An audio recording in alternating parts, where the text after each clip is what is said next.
Dikira aku miskin. Part 20. Minta cerai. Terus terang, aku tidak tahu pasti asal-usul Clara.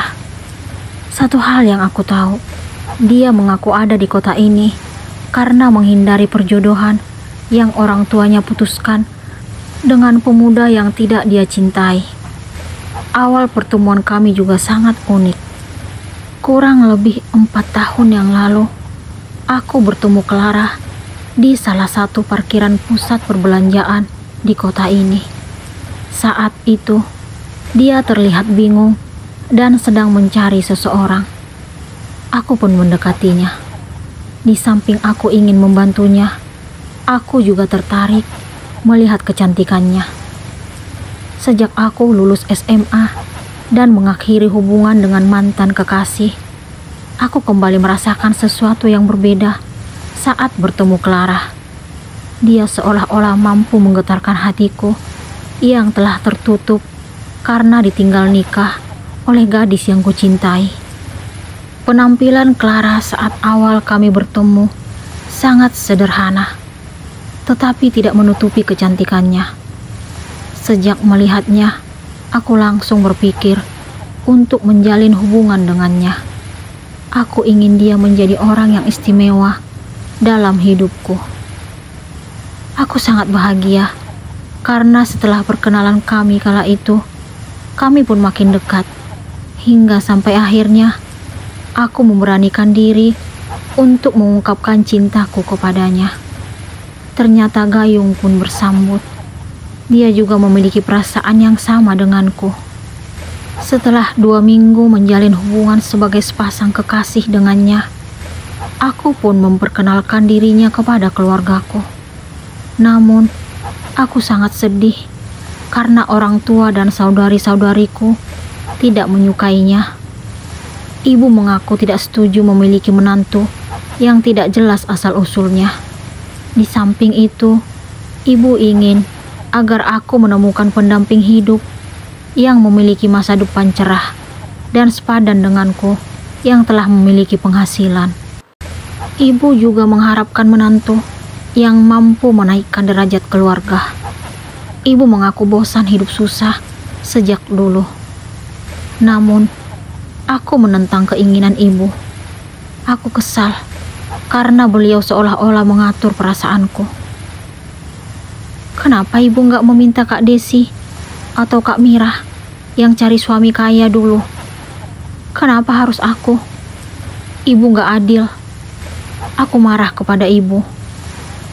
Mereka udah terlanjur menyerahkan segalanya untuk pasangannya.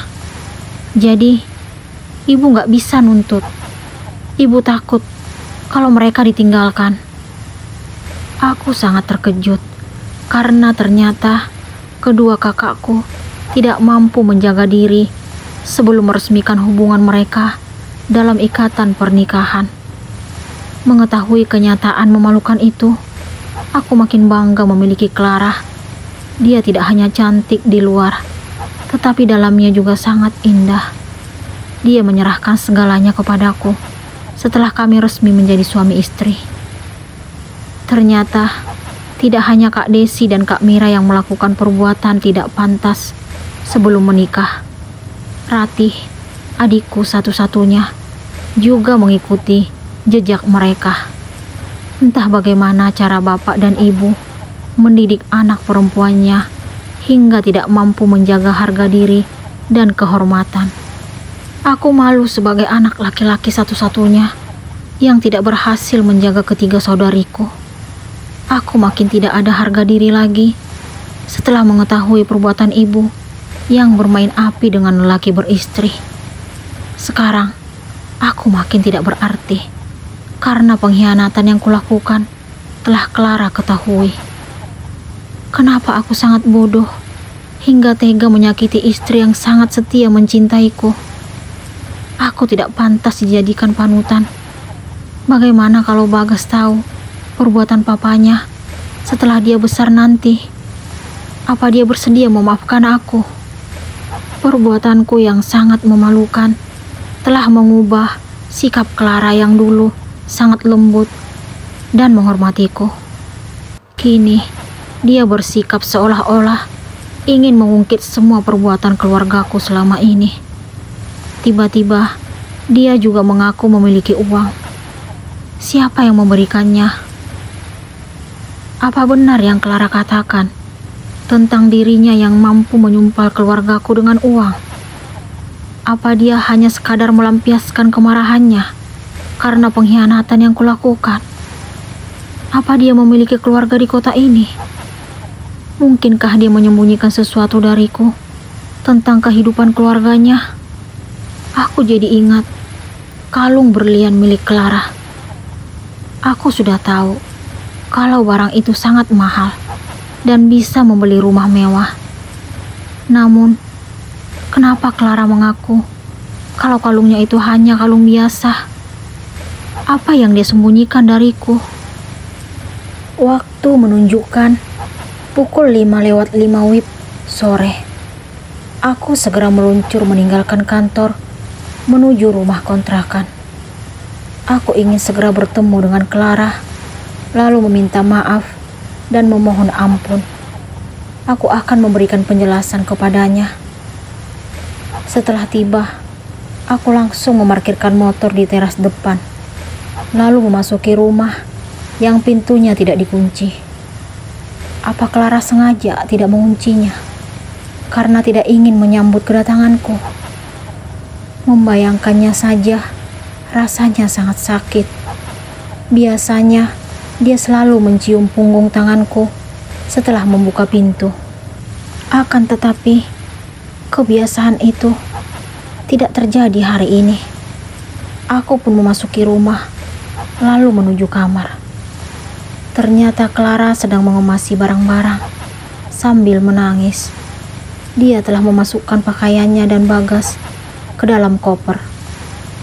Sayang, aku mohon, ampuni aku. Aku langsung berlutut di kakinya. Jangan mendekat. Aku jijik melihatmu. Dasar cowok rendahan. Dia mengeluarkan kata-kata kasar. Aku tahu aku salah. Aku minta ampun, sayang. Aku tetap berusaha agar dia bersedia memaafkanku. Aku muak mendengar sebutan itu. Aku udah gak butuh. Biarkan aku dan Bagas pergi dari sini. Pergilah bersama pilihanmu. Kalian sangat cocok. Sama-sama sampah. Aku tidak pernah menyangka kalau Clara berubah menjadi sosok yang kasar setelah mengetahui perbuatanku. Aku sangat sedih karena melihat istriku yang biasanya sangat sopan, kini sanggup mengeluarkan kata-kata yang tidak pantas untuk suaminya. Beri aku kesempatan kedua, sayang.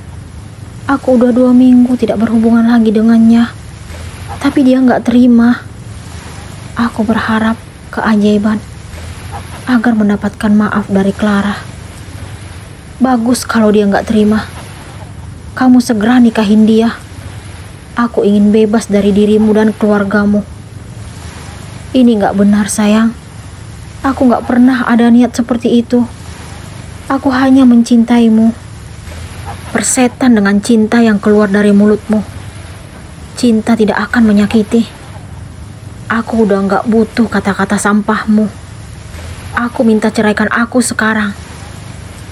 Clara kembali meminta cerai kepadaku. Tetapi aku tidak akan menuruti keinginannya itu. Aku tidak akan sanggup hidup tanpa dirinya, karena aku sangat mencintainya. Untuk apa lagi aku hidup jika istri yang aku cintai tidak ingin bersamaku lagi? Lebih baik aku mati jika kamu ingin pisah dariku. Aku gak sanggup kehilanganmu. Aku pun mencium kakinya. Ternyata seperti ini ya gombalan sampah. Pantas aja kalian sesama sampah. Obrolannya nyambung banget. Ternyata benar kata orang tuaku. Kalau kamu bukan yang terbaik untukku. Aku menyesal menghindari perjodohan yang mereka putuskan. Kalau aku tidak menikah denganmu, hidupku gak akan seperti ini. Aku bodoh banget menerima cowok yang gak punya apa-apa seperti dirimu. Aku tidak peduli dengan apa yang Clara ucapkan. Aku hanya ingin tetap hidup bersamanya. Aku biarkan dia mengeluarkan amarahnya supaya hatinya puas. Aku tidak pernah membencinya sedikit pun, walau dirinya memberikan tuduhan menyakitkan atau menghinaku. Aku pantas mendapatkan hukuman darinya, asalkan aku tetap menjadi pendamping hidupnya. Cintaku terlalu besar untuknya, hingga tidak kuasa mencegahnya mengucapkan apapun tentangku. Aku tahu kalau dia pasti sangat terluka. Tidak masalah jika kamu menghina aku, sayang. Yang penting kamu tetap di sisiku. Aku mencoba meraih tangannya, tetapi ditepiskan. Aku ingin muntah mendengar apapun yang keluar dari mulutmu. Kamu itu cowok paling jahat yang pernah aku kenal setelah bapakmu. Selama ini, aku berpikir kalau kamu tidak pantas menjadi anak dari orang tuamu, karena aku menganggap kamu berbeda. Tapi ternyata aku salah. Kamu sangat cocok menjadi anak mereka. Sama-sama gak punya harga diri. Terus terang, aku makin sedih melihat sikap Clara. Dia berani merendahkan orang tuaku. Tidak masalah jika dia melampiaskan amarahnya kepadaku. Tetapi aku tidak terima kalau orang yang melahirkan dan merawatku dihina. Kamu boleh menghinaku, tapi jangan bawa-bawa orang tuaku. Aku tidak sanggup mendengar orang tuaku direndahkan. Justru karena orang tuamu hina, makanya punya anak-anak yang hina. Terserah kalau kamu gak terima. Aku hanya mengungkapkan kenyataan. Sekarang, ceraikan aku. Aku udah muak dengan semua drama keluargamu. Sampai kapanpun, aku tidak akan pernah berpisah denganmu. Kamu akan menjadi istriku selamanya. Aku dengan yakin mengatakan apa yang kurasakan dan harapkan. Mau kamu apa sih? Apa aku kurang baik? Aku udah kasih kamu kebebasan untuk menikahi wanita pilihanmu. Aku yakin kamu dan dia sangat cocok. Kamu gak perlu sok jual mahal. Hiduplah bahagia bersamanya.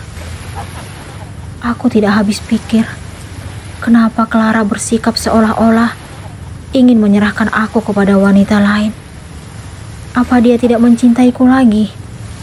Secepat itu rasa cintanya hilang terhadapku. Aku tidak percaya. Mungkin dia bersikap seperti itu karena sakit hati yang dia rasakan. Ponsel Clara tiba-tiba berdering, menandakan adanya panggilan masuk. Dia pun meraih benda itu, lalu mengangkat telepon. Kak, aku ingin pulang. Aku kangen. Siapa yang menelpon Clara hingga dia menitikkan air mata? Aku tidak kuasa melihatnya. Apakah Clara benar-benar akan meninggalkan Bimo?